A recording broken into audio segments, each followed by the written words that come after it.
سلام على الجميع. اليوم غنحضر معكم شلاضه ديال الكروم اللي كتجي رائعه بنينه بزاف، تستحق التجربه ونيت تصلح في هذه الحراره هذه. كناخذوا الكروم ديالنا كنغسلوه مزيان صافي، كنقطعوه في لاموندولين اولا بالموس. من بعد كناخذ واحد الاناء كنوضعوه فيه وكنزيد خيزو محكوك حتى هو، وكنصايب لا فينيغريت ديالنا. كناخذو كندير ياغورت مسوس، وكندير 2 معالق ديال المطارد، وكندير 2 معالق ديال المايونيز. من بعد كنزيد شويه ديال العسل اختياريه وحتى الخل اختياري.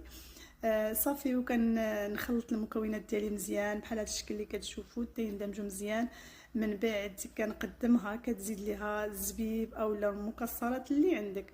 المهم هاد السلطه هذه بحال ديال المحلات وكتكون حسن ديال الدار، كتجي واعره زوينه بنينه بزاف، تستحق التجربه كما قلت، غتعجبكم بزاف.